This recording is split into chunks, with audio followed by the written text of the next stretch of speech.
Bom, dando sequência, então, nós finalizamos na semana passada sobre a alma e agora nós vamos entrar no materialismo, né? Nós vamos falar da questão 146 e 147. Quando a gente trabalha a ideia de materialismo, a gente ouve muito isso, né? A pessoa é um materialista e a gente ouve muito falar que a doutrina espírita luta contra o materialismo.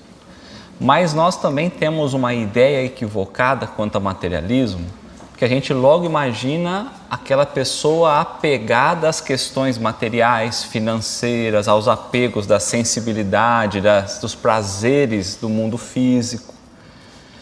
E não é muito isso que Kardec buscava com esse termo materialismo.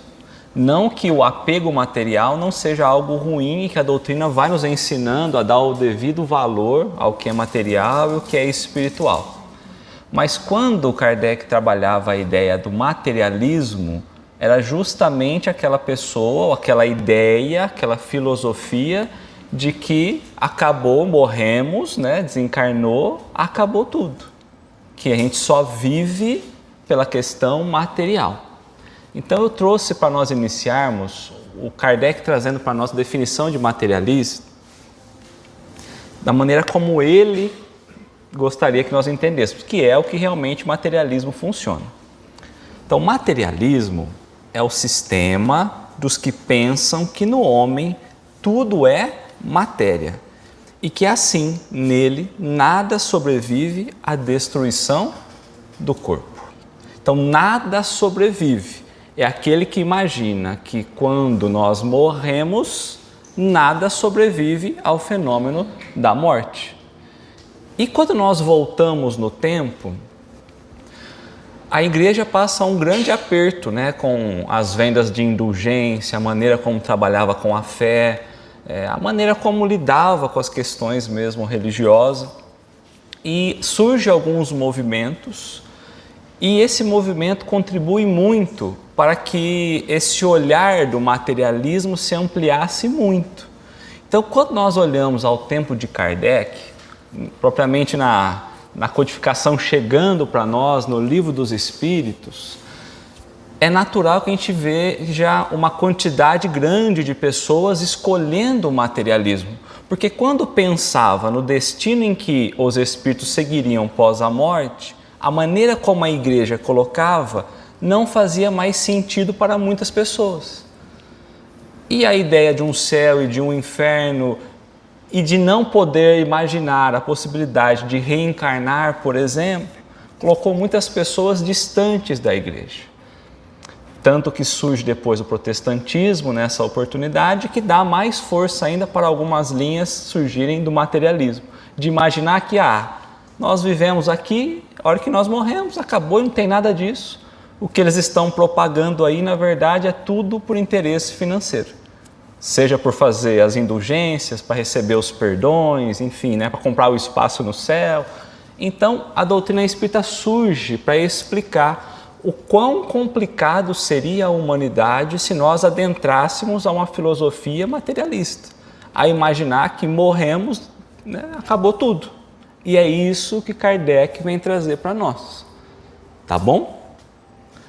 Só que antes da gente começar, lá no Céu e Inferno, no primeiro capítulo, Kardec traz para nós um texto de bastante reflexão e que vale a pena nós trazermos antes de adentrar as questões. Então, são questões curtas, embora o comentário de Kardec na última questão seja um comentário longo, mas que nós vamos ver o quanto isso vai realmente impactar no nosso modo de ver a vida.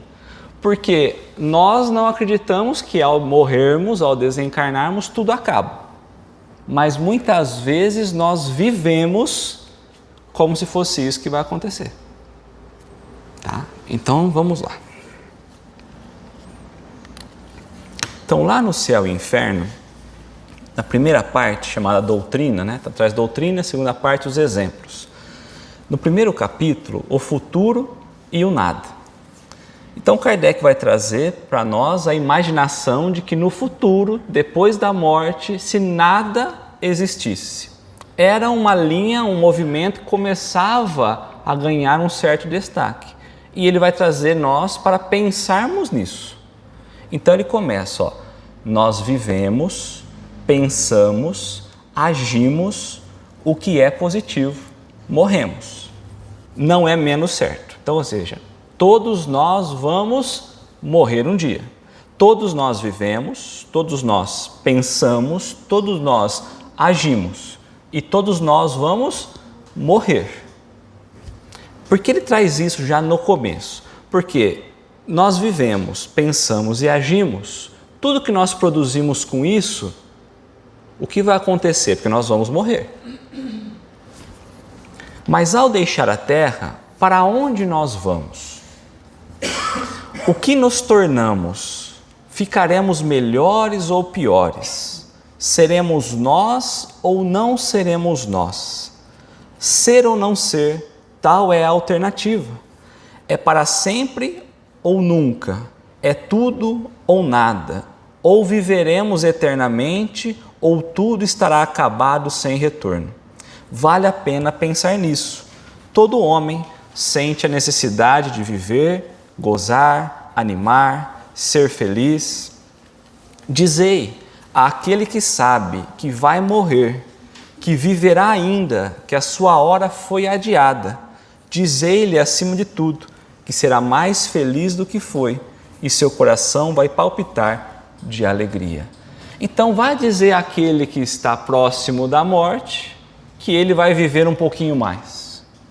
Ou vai dizer para ele, então, que ele será feliz porque ele continuará a viver mesmo depois da morte do corpo físico, né?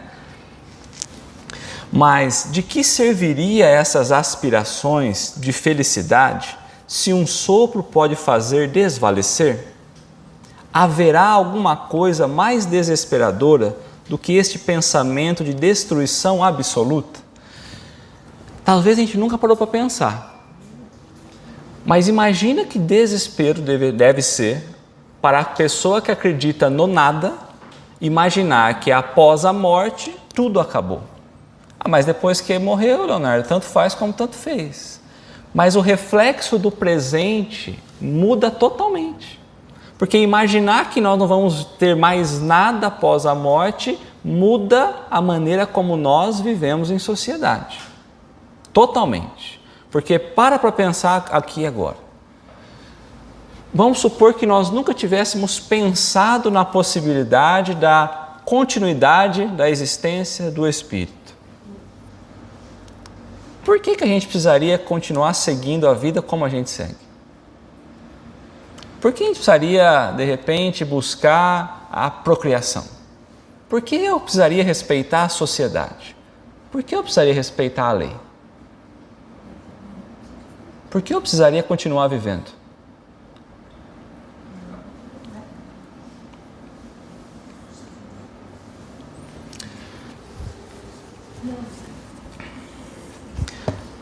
Afeições santas, inteligência, progresso, saber laboriosamente adquirido, tudo seria interrompido, tudo seria perdido. Então, o tempo que a gente gasta aprendendo alguma coisa, ganhando conhecimento, ganhando inteligência, o tempo que a gente leva para poder progredir um pouquinho, o que ele está colocando aqui para nós, quando a gente vai morrer, acaba tudo. A gente não vai usar isso para nada. Por que buscar evoluir o planeta, novas tecnologias, novas descobertas, a força da própria ciência, da área da pesquisa? Então, parece-nos que dentro de nós há alguma coisa que nos movimenta, né? Nos faz ir a um movimento contrário desse não existe nada. Vamos seguir. Qual a necessidade de se esforçar para se tornar melhor, de se dominar para reprimir as paixões, de se cansar para ocupar o espírito, se não se deve daí colher nenhum fruto, acima de tudo com o pensamento de que amanhã talvez isso já não nos sirva de nada? Se fosse assim, o destino do homem seria 100 vezes pior do que o da besta ou do animal, né? Pois a besta vive inteiramente no presente na satisfação dos seus apetites materiais, sem aspiração quanto ao futuro. Mas uma intuição secreta diz que isso não é possível. Uma intuição secreta. Então, se nós tivéssemos que realmente, ao chegar no momento da morte e encontrar com o nada, todas as preocupações que nós temos, todas as responsabilidades, toda a necessidade de desenvolvimento do bem, quando a gente olha um animal, ele não está preocupado com isso, não. Ele está vivendo só aquele momento. Ele não tá, amanhã será que tem comida? Ele não pensa nisso. Será que tem água para amanhã? Será que alguém vai limpar? Será que eu vou tomar banho? Será? Não. Então, se nós humanos, num futuro, não encontrássemos nada além do túmulo, o nosso destino é muito pior que o dos animais. Porque o tanto que a gente tem que trabalhar, o tanto que a gente tem que elaborar, para tudo acabar, essa parte é bastante filosófica, para a gente poder pensar, porque a doutrina espírita nos convida a olhar com a razão. E tem coisas que não têm razão de ser. Imaginar que chegamos ao final e tudo acabou. Tá? Então, uma intuição secreta. Intuição é fora ou dentro? Dentro.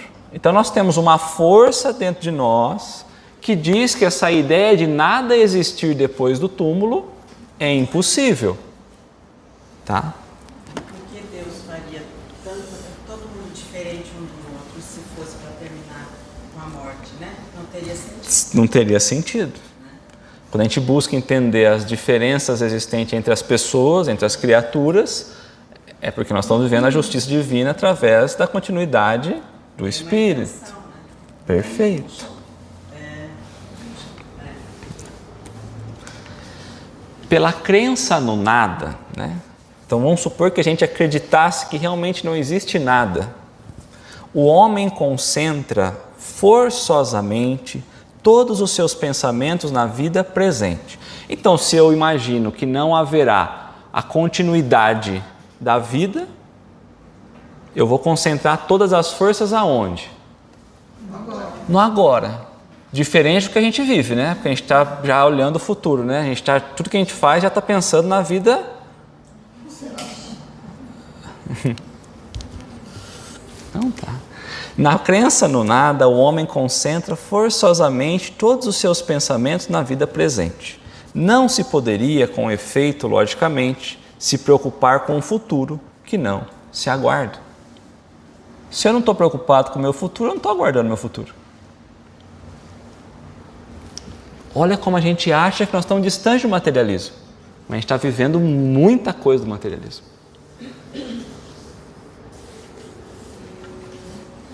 Esta preocupação exclusiva com o presente conduz naturalmente a pensar em si antes de tudo. E, portanto, o mais poderoso estimulante do egoísmo. Então, se eu penso só em mim, vai estimular o egoísmo. E o incrédulo é consequente consigo mesmo quando chega a esta conclusão. Gozaremos enquanto aqui estamos, gozaremos o máximo possível, visto que depois de nós está tudo acabado. A gente escuta assim, ó, vamos aproveitar, porque a gente vive uma vez só.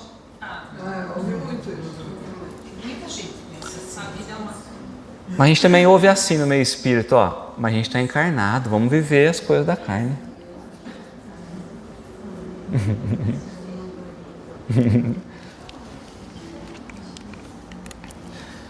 Gozemos depressa, porque não sabemos quanto isso durará.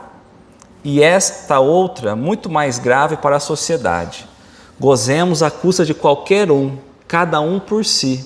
A felicidade aqui embaixo é do mais hábil.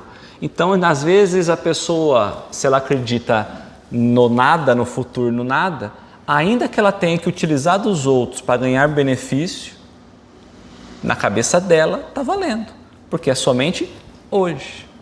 Então, às vezes, eu ser prejudicado, eu não vou aceitar, eu vou querer tirar vantagem em cima da outra pessoa. Eu vou querer ser feliz em cima da outra pessoa, porque eu estou olhando somente agora. Eu não estou olhando na justiça divina. Eu não estou olhando como oportunidade de eu ter mais paciência, de eu melhorar, de eu passar por aquela experiência porque eu preciso, pensando num progresso para as experiências futuras. Se o respeito humano retém alguns, que freio podem ter aqueles que nada temem? Então, se eu tenho, às vezes, um medo, porque eu vou ser castigado no futuro, eu vou para o inferno no futuro, isso muitas vezes me evita fazer o mal. Eu não estou nem falando de olhando a doutrina espírita do que a gente aprende, porque a gente vem até agora, o que nos traz de conhecimento é, olha, se você for mal, você vai ser condenado eternamente pro inferno. E muitas vezes nós não fazemos mal, não é porque a gente não quer, é porque a gente tem medo. Respeito por Deus, mas medo de Deus. Mas se nada existir, eu não preciso mais ter medo. Dizem a si mesmo que a lei humana não atinge senão os inábeis. É por isso que aplicam seu gênio aos meios de se esquivar dela. Se há uma doutrina nociva e antissocial, é seguramente a do niilismo. Niilismo é materialismo puro, porque ela rompe os verdadeiros laços da solidariedade e da fraternidade, fundamentos das relações sociais. Se tudo será finalizado quando eu morrer, que laço verdadeiro eu estou construindo? E por que eu preciso construir laços? Por que eu preciso criar respeito social? De novo, por que eu preciso pensar em estar num relacionamento mais próximo, a construção de uma família? Só que às vezes a gente vive a família sem entender o propósito verdadeiro da família. Então às vezes a gente encontra primeiro um companheiro, porque na nossa cabeça nós vamos inicialmente viver aquele amor carnal, dos interesses carnais. Depois nós vamos ver que existe um monte de filhos, de crianças. Eu gostaria de ter um filho para chamar de meu. Então a gente começa a não pensar como é o papel da sociedade, a gente vai vivendo muito no automatismo. É lógico, mas é que está falando aqui, se nós olhássemos para o niilismo puro, todos esses laços seriam rompidos com a morte. Então por que eu criaria laços? Por que eu olharia para o outro com fraternidade? Como seria a convivência social? Suponhamos que por uma circunstância qualquer, vamos imaginar, um povo inteiro, então uma região inteira, adquirisse a certeza de que dentro de 8 dias, dentro de um mês, dentro de um ano, será aniquilado, que nenhum indivíduo sobreviverá, que não restará mais nenhum traço dele depois da morte. O que ele fará durante esse tempo? Então vamos supor que a gente está numa ilha, e aí não tem como sair da ilha. E aí anunciam lá, olha, daqui 10 dias todos morrerão. Não tem como sair, é impossível sair. Como que a gente vai viver esses 10 dias? Seguramente com bastante parte material, os sentidos materiais. Vamos aproveitar esses 10 dias. Trabalhará para o seu aperfeiçoamento, para a sua instrução? Fará esforço para viver? Respeitará os direitos, os bens, a vida do seu semelhante? Submeter-se-á às leis a uma autoridade, seja ela qual for, mesmo a mais legítima, a autoridade paterna? Respeitaria os pais? Haverá para ele um dever qualquer? Seguramente não. Pois bem, se a incredulidade absoluta chegar um dia ao estado de maioria, a sociedade estará em dissolução. É ao que tende a propagação da doutrina do niilismo. Então, se nós olhássemos para o materialismo, daqui a pouquinho a sociedade começa a se destruir. Porque não tem mais interesse em criar relações, não tem mais um olhar para a necessidade de prover novos corpos para novos espíritos reencarnarem. Parece estar distante da gente, né? Mas tem um estudo que para 2030 nós já vamos começar a ter um déficit de natalidade absurdo. Já está começando. Pelo desinteresse total nessas relações. A família sendo destruída, não tendo respeito pela família, não olhando o estado de autoridade, de respeito moral. Então a gente percebe o quanto essa ideia materialista ela está incutida na sociedade. E a conta-gotas, né? A conta-gotas. Isso que assusta. É o que ele fala, ainda bem que não é em grande quantidade, porque se for em grande quantidade, nós vamos ter uma destruição, um aniquilamento, né? Então a gente tem bastante gente encarnada ainda. Mas se essa ideia não for aniquilada do materialismo, a gente vai sofrer com isso, a sociedade sofre com isso. Só que nós estamos vendo Kardec falar isso há 160, 70 anos atrás. E parece que a sociedade não aprende. Então, por isso a importância de a gente compreender muito bem isso, né? Então, ele vai trazer para nós, ó. Da teoria religiosa, filosófica, mas além disso nós temos duas doutrinas, uma política e uma econômica, que é o comunismo e o socialismo, que levam a isso. Eu nem entraria na ideia política. Mas eu falo assim, a gente tem... Quando a gente olha a estrutura, as organizações por si só, eles tendem a incentivar muito esse olhar material. Então, inicialmente, a primeira camada que a gente tem, ela não é nem política, vou pensar nesse ponto.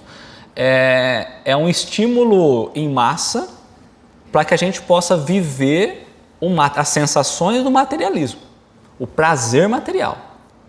Então é um grande incentivo a olhar só questões financeiras, e a gente começa a perceber essa modificação, a gente nem entrou na política.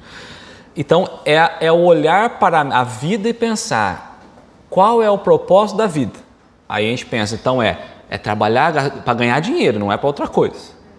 Para pegar esse dinheiro e para aplicar no meu uso, que é naquilo que nós falamos. Bom, mas vamos viver o hoje. Vamos ver os prazeres do hoje. Então, é esse estímulo que a gente tem que tomar cuidado, porque chega para nós como um convite, muitas vezes, para as atrações do mundo. Né? Então, aí a gente vai entrando e, vamos falar a verdade, é gostoso, né? Os prazeres materiais, eles são gostosos. Mas, como diz os próprios Espíritos para Kardec, mas as tentações estão aí justamente para ver o quanto que a gente resiste a isso ou não. Né? Então também tem essa questão. E aí tem toda uma questão ideológica e tudo mais por trás. Né? Então Kardec colocou para nós, para a gente poder pensar. Olha só se nós fôssemos olhar pelo lado materialista e agora pelo lado espiritual. Duas situações diferentes. Então vamos lá. Um jovem de 18 anos. Então nós estamos falando de maioridade. Vai começar a estudar, a trabalhar, tirar carta, enfim, um jovem de 18 anos. Sofria de uma doença cardíaca declarada incurável. Então nós fizemos 18 anos, vamos começar a viver a vida. Olha, você tem uma doença cardíaca, não tem cura, você vai desencarnar. A ciência dissera, ele pode morrer dentro de 8 dias, como dentro de 2 anos. Então tem 8 dias a 2 anos. Mas daí não passará. O jovem sabia disso. Imediatamente abandonou todo o estudo e entregou-se a todo tipo de excessos. Então nós fomos diagnosticados com alguma doença que no máximo 2 anos já era. Máximo. Quando lhe mostravam quão perigosa era uma vida desregrada no seu estado, ele respondia, que me importa, já que só tenho 2 anos de vida? De que me serviria cansar o espírito a aprender? Aproveito o melhor possível os últimos momentos e quero divertir-me até o fim. Eis a consequência lógica do materialismo ou do niilismo. Se o jovem fosse espírita, Só que eu já vi jovem fazer o processo contrário. Se esse jovem fosse espírita, teria dito para si mesmo: a morte destruirá apenas o meu corpo, que deixei como uma roupa desgastada, mas meu espírito viverá sempre. Eu serei em minha vida futura o que tiver feito de mim mesmo nessa vida. Então nós aprendemos até agora que tudo que a gente aprende, a gente leva com a gente. Todo o progresso moral caminha com a gente. Nada do que eu adquiri aqui, de qualidades morais e intelectuais, se perderá, pois serão ganhos para o meu adiantamento. Toda a imperfeição da qual eu me despojar é um passo a mais na direção da felicidade. Minha felicidade ou infelicidade no porvir dependem da utilidade ou inutilidade de minha existência presente. É, portanto, do meu interesse aproveitar o pouco de tempo que me resta e evitar tudo que poderia diminuir as minhas forças. E Kardec fala: qual dessas duas doutrinas é mais preferível para a sociedade? Para o avanço da sociedade, para o avanço da criatura que foi determinada como 8 dias, 8 ou 2 anos de vida. Esse olhar da doutrina espírita. E aí nós temos que lembrar, aí não é só um olhar espiritualista, porque muitos espiritualistas vão defender a ideia da não reencarnação. Então, se eu só pensar que o espírito, ele segue, ele pode seguir e ficar no local físico. Qualquer lugar. Então aí, essa ideia do que eu aprendi, valeu ou não valeu, não muda muito a história. Então, como o olhar da doutrina espírita muda a perspectiva, ou deveria mudar a perspectiva nossa enquanto criaturas encarnadas. Porque eu estou me preparando já para a experiência futura. Então nós temos um amigo em comum, né, que passou uma situação dessa e a resignação, o aprendizado que ele teve foi gigantesco. Mas eu também tenho um amigo que fez o processo contrário, com o mesmo diagnóstico, com a mesma doença. Acho que entra em desespero, né? Vou aproveitar tudo que for possível. Esquece Do espírito, né? Em qual delas? Eu estou aqui. Aqui. Exatamente. Bom. Até aqui tranquilo, né? Nós estamos bem entendido o materialismo do que nós estamos vivendo hoje, né? Nós estamos longe do materialismo porque a gente não acredita que realmente nós morremos e acabou tudo. Mas existe o niilismo, que é o 100% materialismo, e existe o mais ou menos intermediário. Então a gente precisa tomar cuidado para ajustar a nossa vida com esse olhar espiritual. E não adianta a gente viver só no futuro também. Então não vou fazer nada agora pensando só no futuro, porque a gente deixa de cumprir o nosso papel também. Tá? Então vamos entrar na questão 147. Por que é que os anatomistas, quem vê a questão faz anatomia, né, vê toda a questão da estrutura, da organização do corpo, da divisão do corpo. Então não é alguém que vai olhar superficialmente para o corpo, é alguém que vai buscar mais profundo conhecimento. Por que que os anatomistas, os fisiologistas, que também vai buscar o entendimento ali das estruturas dos sistemas celulares, musculares, respiratórios, enfim, né? Então, são pessoas que buscam estudar mais profundamente. E, em geral, os que aprofundam as ciências naturais, ou seja, que buscam estudar a vida, que buscam estudar o universo, né, são com tanta frequência levados ao materialismo, porque para eles faz mais sentido o materialismo. Não todos, mas a maioria desses, mais sentido tem a ideia materialista. Porque eles que estudam mais profundamente, não estamos falando de pessoas que estudam superficialmente. Essas descobertas mais profundas, quando eu olho o funcionamento de um corpo, por exemplo, que é o que ele está trazendo como exemplo para nós, quanto mais a fundo eu entender cada processo dentro de um órgão, por exemplo, mais eu deveria entender a existência de algo muito maior. Ter respeito por si, né? Não, mas eu vejo lá tudo certinho, essa engrenagem perfeita, não tem nada, né? E aí, então quanto mais eu estudo, é o que ele está trazendo, por que esses que mais estudam são que mais levam a sério o materialismo? É a história de cada um. Tipo, o que leva para o materialismo, ele já não acredita muito em alguma coisa. Não acredita na existência de mais nada dali para frente. Né? Porque quando você vê o corpo humano, você vai estudar, você vê a riqueza que ele é matematicamente bem calculado. Né? 100%. Você tem que acreditar em alguma coisa maior, né? Não no materialismo. Não sei, eu enxergo assim. E Kardec foi muito preciso, ele poderia falar assim, ó, qualquer um que estuda um pouco, mas ele está falando, não, aqueles que estudam profundamente, além da camada superficial. Porque que esses são quem mais tendem, não é todos, mas quem mais tende para o materialismo, né? A ciência requer comprovação. Algumas coisas naquela época, isso tem mudado com bastante uma velocidade grande. Tem mudado. Tem muitos médicos já, tem sociedades de médicos espíritas, enfim, está evoluindo essa. Exato. Então, a astronomia está evoluindo bastante para esse lado. A gente tem tido um avanço muito grande. Acima, né? Eles não conseguem. Stephen Hawking foi um grande, ele era nihilista, ele era materialista. Ele era materialista. Ele acreditava em Deus. E no final das contas, ele chegou a uma conclusão bem Adversa. forte, né?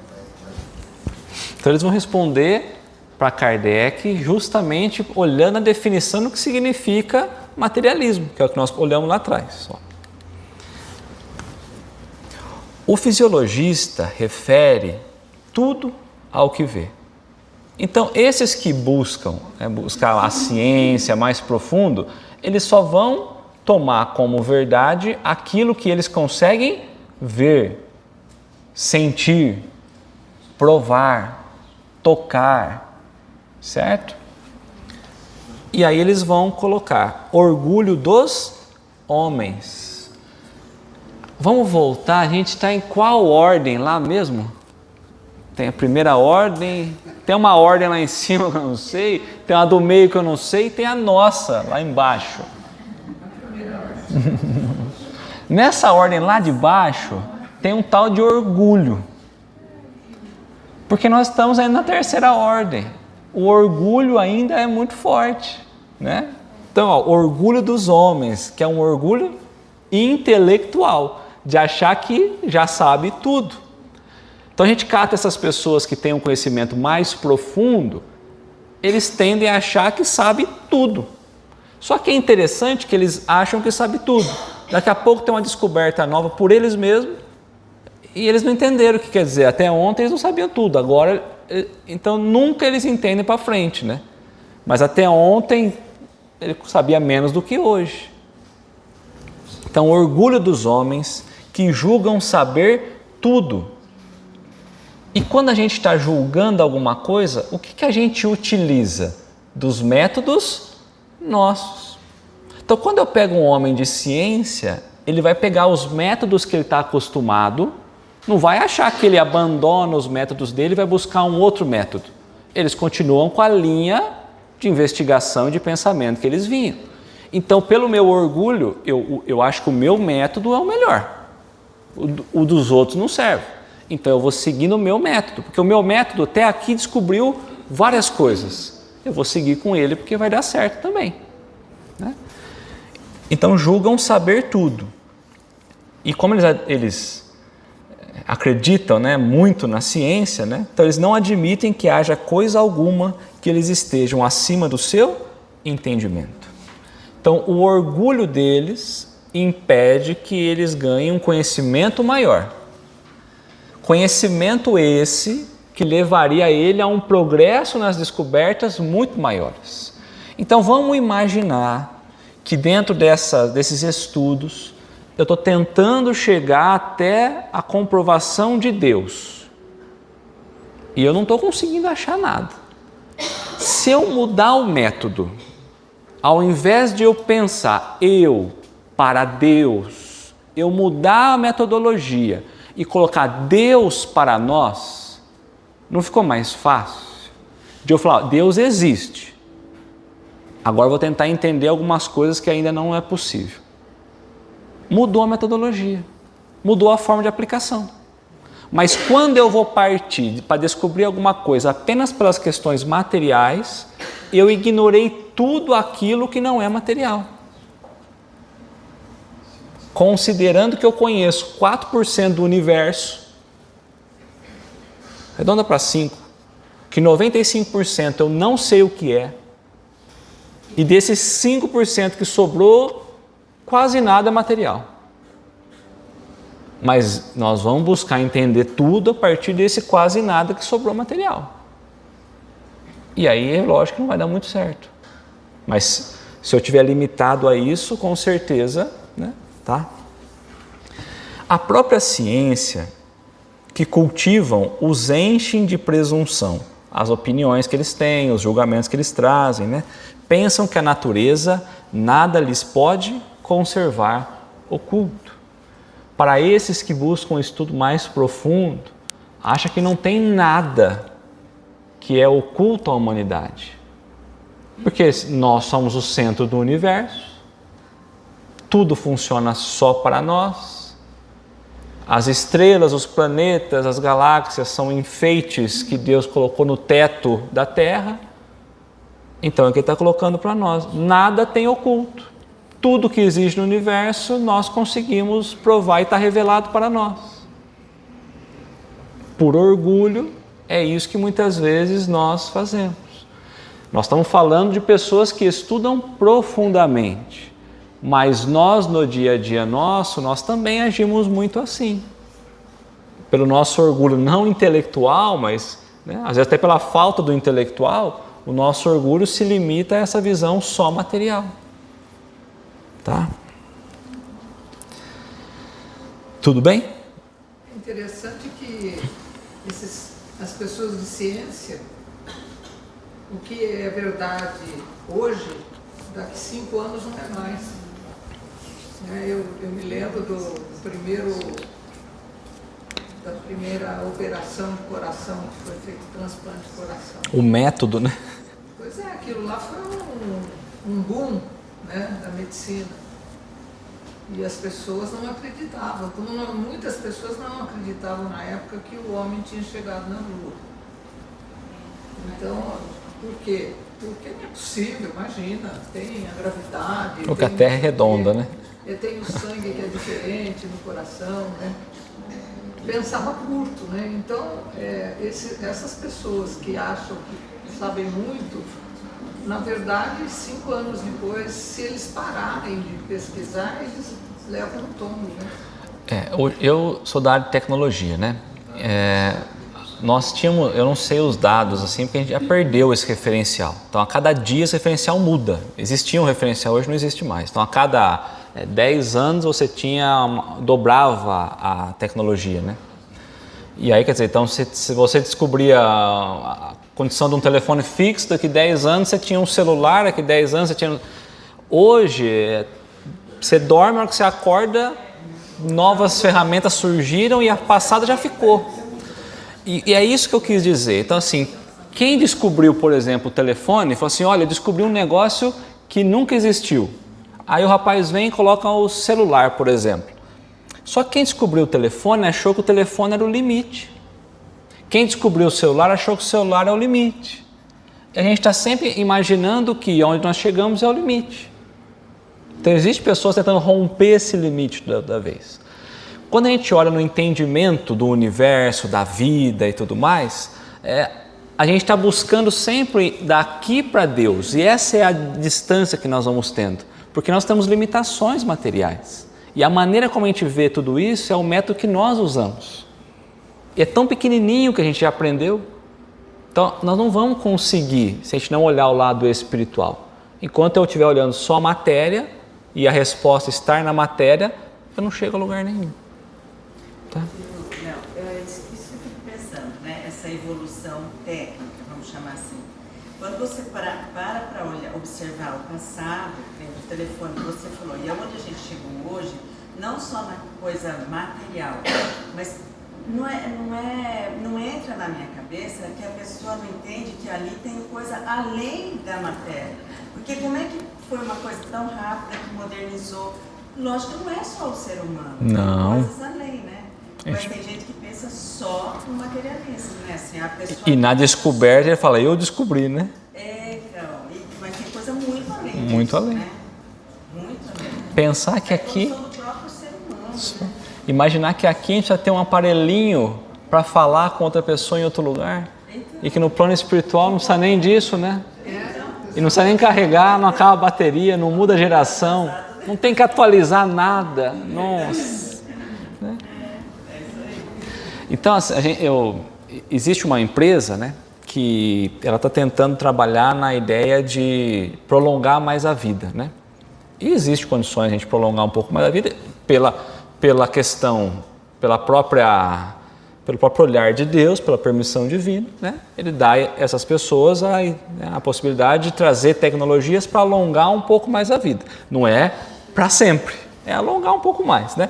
Se a gente pensar que há sei lá quanto tempo atrás, 40, 50 anos era idoso, né? Hoje 40, 50 anos estamos novinhos, né? Vamos pensar assim.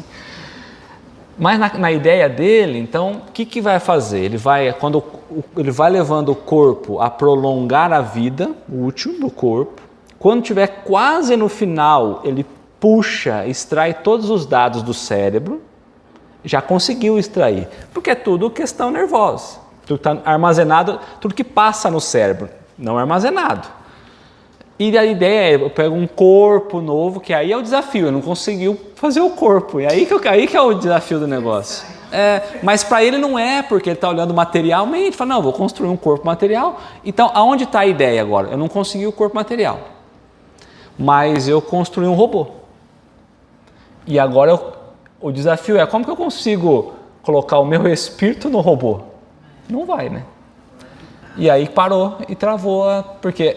nós estamos sempre imaginando que nós vamos dar conta tudo da questão material. Mas essa questão material leva ao espiritual, porque ele vai chegar Ou não, se ele for materialista, vai morrer, desencarnar, né?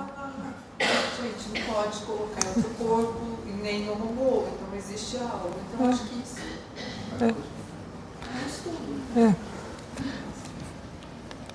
Eu trouxe para nós aqui lá no Livro dos Médiuns, ó, do maravilhoso e do sobrenatural. Para os que consideram a matéria a única potência da natureza, tudo o que não pode ser explicado pelas leis da matéria é maravilhoso ou sobrenatural. E para eles, maravilhoso é sinônimo de superstição. Para muitos, o que é maravilhoso ou que não tem explicação material não existe. Tá? Então tem esse ponto também. Tá? Vamos seguir? E aqui Kardec traz 2 pontos para a gente, né? Ó, até aqui está tudo bem? Está tudo certo? Então Kardec vai trazer 2 pontos nessa pergunta, mas que o ponto principal é o estudo. Tá? Então, não é de lastimar. Então, Kardec está olhando para essas pessoas que estudam com profundidade, então ele está tendo pena dessas pessoas no sentido de elas não conseguirem enxergar além do que elas estão ali, muitas vezes bitolados, né? Então, não é de lastimar que o materialismo seja uma consequência de estudos que deveriam, contrariamente, mostrar ao homem a superioridade, ou seja, a grandeza da inteligência que governa o mundo. Ou seja, as pessoas que estão estudando, o estudo não deveria servir para mostrar ainda mais a grandiosidade de Deus? É o primeiro ponto. Só Kardec está vendo que essas pessoas que mais estão estudando são as pessoas que mais estão indo para o lado materialista. Então ele faz o segundo ponto. Ó. Dever-se-ia concluir que estudar muito é algo perigoso. Porque parece que quanto mais eu vou estudando, mais eu me afasto do lado espiritual. De novo, não é todos, não é generalizado. Mas a maioria é. Então, deve ter, não é perigoso? Não deveria limitar o estudo? Não seria melhor? É o que ele está colocando, né? Então, os espíritos vieram responder para Kardec. Ó. Não é exato que o materialismo seja uma consequência desses estudos. Ou seja, não é o estudo que é perigoso. Não é porque a pessoa estuda que ela vira materialista. Tem alguma outra coisa aí que complica, né? O homem é que deles, ou seja, dos estudos, tira uma consequência falsa ou interpreta as coisas de forma equivocada, pela razão de lhe ser dado abusar de tudo, mesmo das melhores coisas. Então o problema não está na ciência, não está no estudo, mas sim na forma como utiliza, na forma como olha, nos métodos que trazem para a análise, tá? E aí a gente podia pensar assim, bom, se o problema não vem do estudo, aonde está o problema? Então os espíritos responderam na questão anterior, né? Do orgulho. O problema não está em estudar, o problema está em trazer o orgulho para dentro do estudo. E aí eu não aceito nenhuma outra verdade. Tá? Quantas pessoas de ciência vinham, estudavam, não conseguia avançar dali, pegava aquele estudo, colocava de lá, trazia outro método, trazia outro olhar, trazia outra...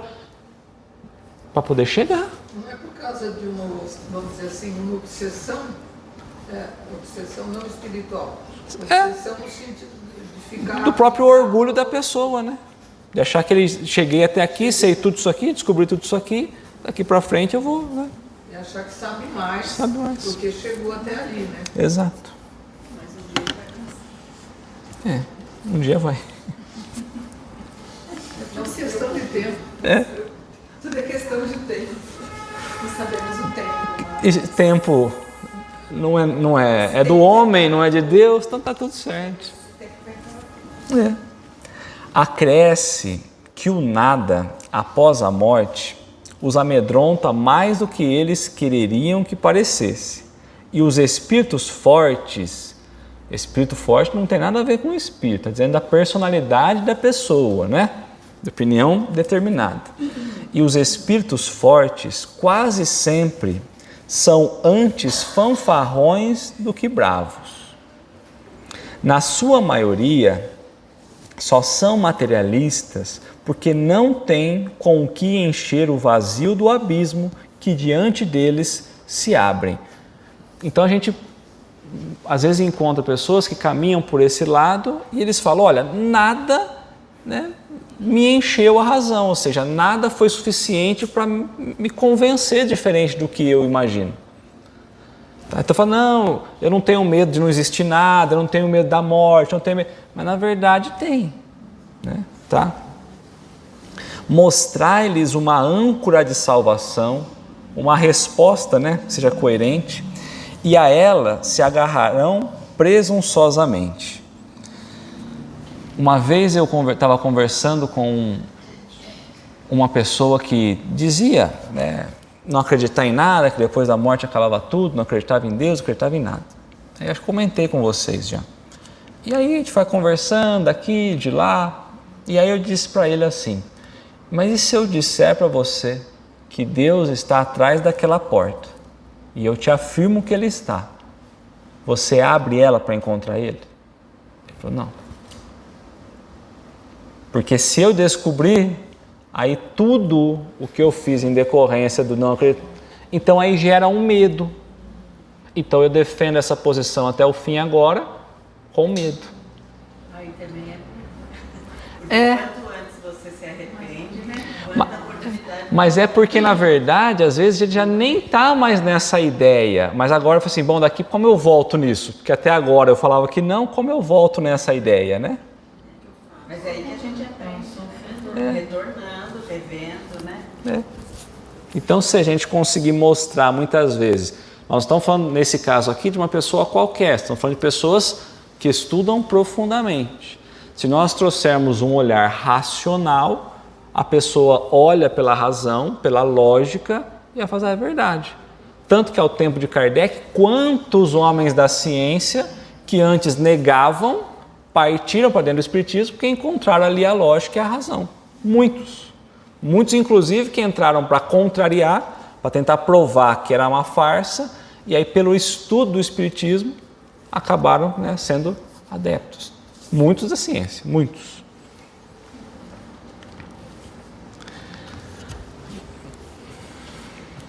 Ó, eu coloquei para a gente só pensar aqui, ó.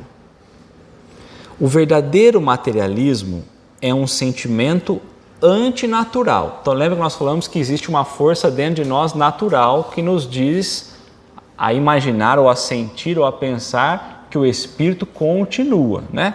Então o materialismo é um sentido antinatural. Compreende os que o são por indiferença, por falta de coisa melhor, pode-se dizer. Não o são deliberadamente e o que mais desejam é crer, porquanto a incerteza lhe é um tormento. Muitos têm incerteza, eles não têm certeza que não existe nada. Eles falam, se você me provar, eu acredito. Então eles não têm certeza, não existe. É sempre, se você me provar, eu acredito. Então imagina a dúvida, como deve ser ruim você estar sempre nessa dúvida. A fé cega é um problema, mas você também, né, afirmar uma coisa e viver na dúvida, será que? Imagina a tortura disso, né? Há neles uma vaga aspiração pelo futuro, mas esse futuro lhes foi apresentado com cores tais que a razão deles se recusa a aceitá-lo. Daí a dúvida e, como consequência da dúvida, a incredulidade. Esta, portanto, não constitui neles um sistema. Assim sendo, se lhes apresentardes alguma coisa racional, aceitam de pressupores. Então, muitas vezes a gente ignora o conhecimento nosso da própria infância. E quem dá esse conhecimento muitas vezes são os pais. E se não for um conhecimento lógico, nós vamos chegar numa fase da vida e tudo aquilo perde esse sentido e nós abrimos mão de muitas coisas por achar que aquilo que nos foi falado não tinha sentido e que nós somos enganados. Então, a maneira como as coisas são apresentadas, muitas vezes é o que dá o caminho para as pessoas caminharem no materialismo. A gente olha para aqui e fala assim, não tem sentido nenhum, não tem lógica nenhuma, né? Então as pessoas escolhem um outro caminho, tá bom? Então Kardec trouxe o comentário para a gente. Esse comentário a gente também encontra lá na Revista Espírita, né? Quadros da Vida Espírita. Kardec começa, por uma aberração da inteligência, por um desvio da razão, pelo desvio lógico, vamos pensar assim, foi uma aberração, né? Para a pessoa pensar dessa forma, né? Por uma aberração da inteligência, pessoas há que só veem nos seres orgânicos a ação da matéria. Então estão limitados apenas às questões visíveis, físicas. E a estas atribuem todos os nossos acasos. Então vai imaginar que o corpo físico, a máquina do corpo físico, tudo está resumido ali, né? No corpo humano, apenas veem a máquina elétrica, somente pelo funcionamento dos órgãos, e estudaram o mecanismo da vida. Muitos, quando vai falar em processo da vida, a única experiência que tem é com os órgãos, com o corpo, com a questão elétrica do próprio corpo, né? Tá? Então, eles vão olhar para o corpo e o que interessa para eles? Está funcionando? Não está funcionando. E é esse o olhar, só isso. Cuja repetida extinção observaram por efeito da ruptura de um fio e nada mais enxergaram além desse fio.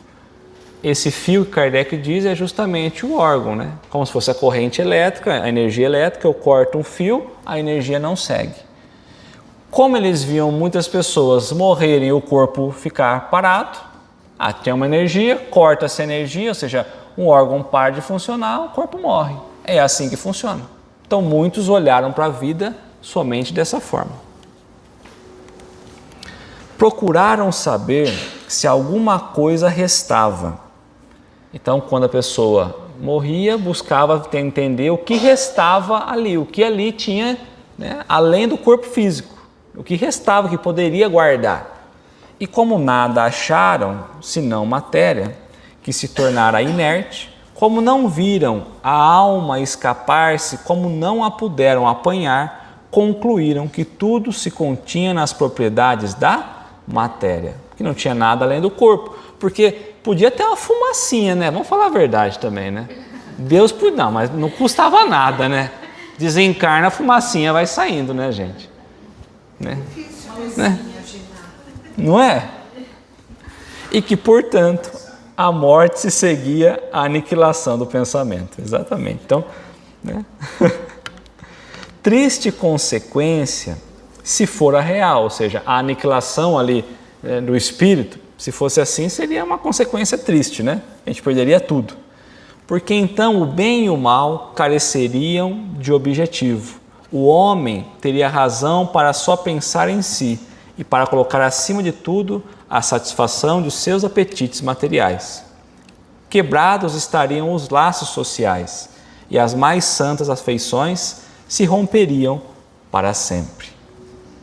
Felizmente, longe estão de ser gerais semelhantes ideias, que se podem mesmo ter por muito circunscrito, constituindo apenas opiniões individuais, pois que em parte alguma ainda formaram uma doutrina. Essa ideia materialista não é uma doutrina formada, não é uma doutrina universal, é a opinião individual de algumas pessoas. Ainda bem, né? Não é um movimento forte, né? Aliás, é uma tentativa de implantação que a gente vem vivendo, né? Uma sociedade que se fundasse sob tais bases traria em si o germe da sua dissolução e seus membros se entredevorariam como animais ferozes. O homem tem instintivamente a convicção de que nem tudo se lhe acaba com a vida. O nada lhe infunde horror. A gente tem medo de pensar que nada existe, né? E é em vão, ou seja, sem sucesso, que se persista contra a ideia da vida futura. Ao soar o momento supremo, ou seja, o momento da morte, poucos são os que não inquirem ou que não questionam do que vai ser deles, porque a ideia de deixar a vida para sempre algo oferece de pungente. Então, poucas pessoas podem passar a vida inteira sem pensar nisso, mas quando chegar próximo da morte, se estiver num leito, vai começar a pensar, e agora daqui para frente? Como vai ser daqui para frente?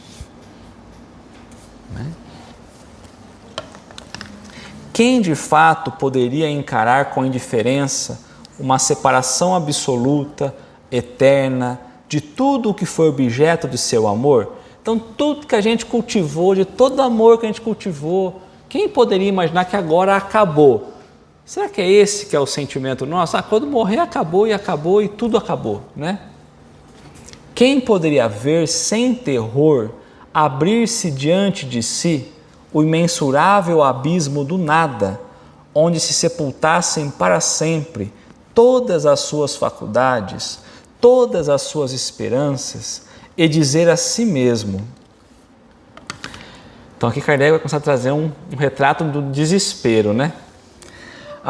Depois de mim, nada mais senão o vácuo, tudo definitivamente acabado, mais alguns dias e a minha lembrança se terá apagado da memória dos que me sobreviverem. Nenhum vestígio, dentro em pouco, restará da minha passagem pela terra. Até mesmo o bem que fiz será esquecido pelos ingratos a quem beneficiei. E nada para compensar tudo isso, nenhuma outra perspectiva além da do meu corpo ruído pelos vermes. Então a gente parou para pensar, por exemplo, pode ser que hoje eu, Leonardo, quando chegar, vamos supor que eu desencarne, né, bem velhinho, e que eu possa, não sei, né? E que eu possa fazer bem a muitas pessoas, que seja pelo menos para a minha família. Minhas filhas, por exemplo, netos, por exemplo, pode ser que guardem a memória minha. Mas daqui 100 anos, ou daqui 50 anos, eu não serei mais lembrado por ninguém. Vai virar uma perua. Não é? E aí tudo que nós fizemos foi apagado literalmente. Então, se a gente não entender que tudo que a gente faz é para nós, é lógico que para, num convívio, num progresso coletivo, mas para nós, perde o sentido. Então, é o que ele está colocando. Olha, imagina, porque se nada existe, se é esse abismo, tudo que você fez aqui perdeu-se, tudo acabou, né? Tá? E aí falou dos corpos ruídos pelos vermes, né? Não tem esse quadro alguma coisa de horrível, de glacial, ou seja, de extrema frieza? A religião ensina que não pode ser assim, e a razão nolo confirma. Ainda que as religiões não entendam exatamente essa questão da vida espiritual, elas ainda dão um destino diferente do que o nada. E é o que ele está falando aqui, tá?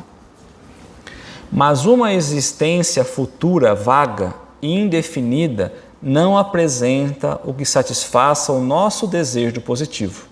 Essa, em muitos, a origem da dúvida. Ou seja, eles não sabem explicar depois da morte exatamente como funciona. Então aí surgem muitas dúvidas. Possuímos alma, está bem, mas que é a nossa alma? Tem forma, aparência qualquer? É um ser limitado ou indefinido? Dizem alguns que é um sopro de Deus, outros uma centelha, outros uma parcela do grande todo, o princípio da vida e da inteligência. Que é, porém, o que de tudo isso ficamos sabendo?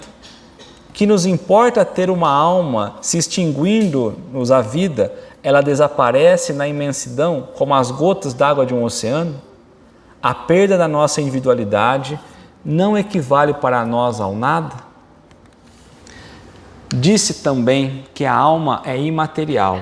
Ora, uma coisa imaterial carece de proporções determinadas. Se falam que a alma é imaterial, você dá uma definição para ela, né? Desde então, nada é para nós.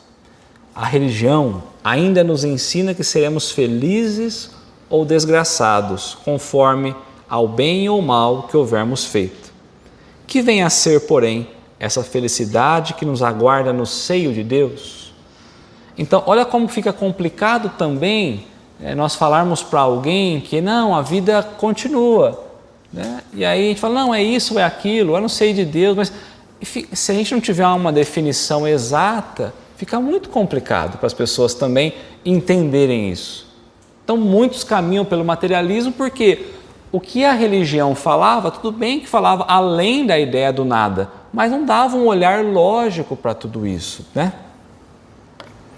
Será uma beatitude, uma contemplação eterna, sem outra preocupação, mais do que entoar louvores ao Cristo? As chamas do inferno serão uma realidade ou um símbolo?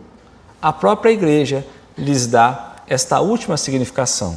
Mas então, que são aqueles sofrimentos? Onde esse lugar de suplício? Numa palavra, que é que se faz? Que é o que se vê neste outro mundo que a todos nos espera? Dizem que ninguém jamais voltou de lá para nos dar essa informação. Então, dentro de todo esse quadro apresentado, muitos falam assim, mas ninguém nunca voltou de lá para nos dar essa informação. E é aí o grande erro, porque se a gente for olhar pelo próprio Cristo, Cristo voltou. Então, só por aí a gente vai ter que voltar lá no Novo Testamento e começar a trazer o olhar a partir daí. Ou podemos escolher daqui para frente também, não tem problema, né? Então, é aí que Kardec coloca, ó, é erro dizê-lo. E aqui ele vai apresentar qual é a missão do Espiritismo. É erro dizê-lo. E a missão do Espiritismo consiste precisamente em nos esclarecer acerca desse futuro, em fazer com que, até certo ponto, o toquemos com os dedos e o penetremos com o olhar, não mais pelo raciocínio somente, porém pelos fatos, Porque a partir do momento que eu tenho a possibilidade de entrar em contato com os espíritos desencarnados e provar a existência dos espíritos, eu estou tocando, eu estou provando a veracidade da continuidade da vida.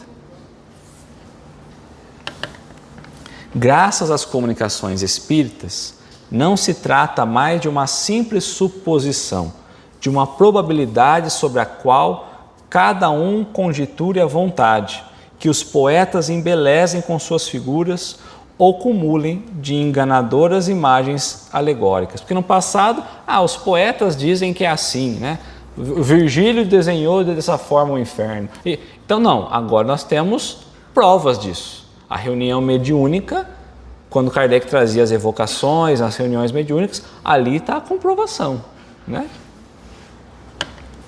É a realidade que nos aparece, pois que são os próprios seres de além-túmulo que nos vêm descrever a situação em que se acham, relatar o que fazem, facultando-nos assistir, por assim dizer, a todas as peripécias da nova vida que lá vivem, mostrando-nos por este meio a sorte inevitável que nos está reservada, de acordo com os nossos méritos e deméritos.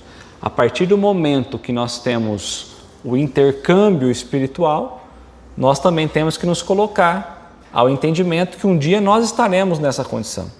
Por isso que a reunião mediúnica, ela é importante para nós pensarmos, nos colocando no lugar do espírito. Olha, amanhã, quando eu desencarnar, a vida continua. Eu vou estar na condição dele. Por isso, o que ele está sofrendo hoje, o que ele fez para estar nessa condição? Nesse peso, nessa consciência que muitas vezes está... ele fez tal coisa, então que eu corrija. Porque por mérito ou demérito, eu estarei vivendo essas sensações no futuro. Então, reunião mediúnica é para isso. Não vai vir uma nova revelação tão cedo para nós. Então, reunião mediúnica é exclusivamente para nós olharmos o estado moral e nos comparar quanto a isso. Como eu tenho vivido. Como eu tenho vivido aqui, como esse espírito vivia quanto aqui, olha o que ele está vivendo agora, é o que nós vamos viver no futuro também. Certo? Muito ao contrário, porquanto os incrédulos encontram aí a fé e os tíbios a renovação do fervor e da confiança. Então a doutrina espírita vem reacender a fé, né? Trazer esperança, dar sentido para a vida. O espiritismo é, pois, o mais potente auxiliar da religião. Tanto que ao tempo de Kardec tinha os famosos espíritas católicos, os espíritas judeus, porque o espiritismo trazia uma visão diferente para a religião. Por isso tem alguns companheiros de Kardec que diziam que o espiritismo era o futuro das religiões, não a religião do futuro. Porque a visão que o espiritismo traz é a visão que todas as religiões devem ter. Então o espiritismo é um suporte às religiões. Não é a religião do futuro.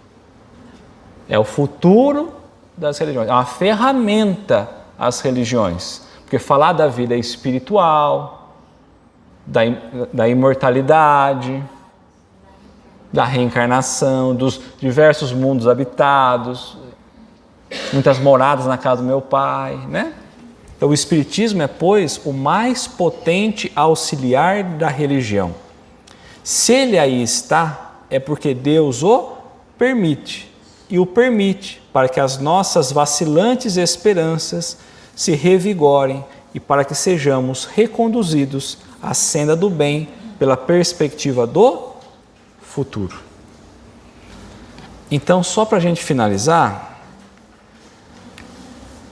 essa questão 799, de que maneira pode o espiritismo contribuir para o progresso? Lembra que falou que o orgulho era um entrave. O orgulho intelectual era um entrave. Como que podemos então progredir, avançar? E ele começa, o espiritismo pode contribuir de que forma? Destruindo o materialismo, destruindo essa ideia de que tudo só tem sentido materialmente, de eu querer olhar para as questões espirituais e usar métodos materiais. Por isso que as ciências materiais não têm condição de estudar a ciência espiritual. E nem vice-versa. São ferramentas e métodos diferentes. Então, destruindo o materialismo, que é uma das chagas da sociedade. Porque nós já vimos que, pelo materialismo, a sociedade se desmancha. Ele faz que os homens compreendam aonde se encontram seus verdadeiros interesses. O Espiritismo faz o homem entender qual é o verdadeiro interesse do Espírito. Deixando a vida futura de estar velada pela dúvida, o homem perceberá melhor que por meio do presente lhe é dado preparar o seu futuro. Então o Espiritismo tira a nossa dúvida de que a vida não continua. Não, o Espiritismo traz a certeza de que a vida continua. E mais do que isso, já diz, olha, você pode começar a preparar o teu futuro agora. A maneira como você está agindo, reagindo, como você está vivendo, você está preparando o teu futuro. Abolindo os prejuízos de seitas, castas e cores, ensina aos homens a grande solidariedade que os há de unir como irmãos. Quando a gente tira todas essas estruturas criadas materialmente, a gente olha espiritualmente, nós olhamos que todos nós está muito além das cores, das castas, de qualquer coisa. Que somos todos nós espíritos, filhos de Deus e todos iguais. Então é esse o favor que a doutrina espírita traz à humanidade. Tá bom? Dúvidas?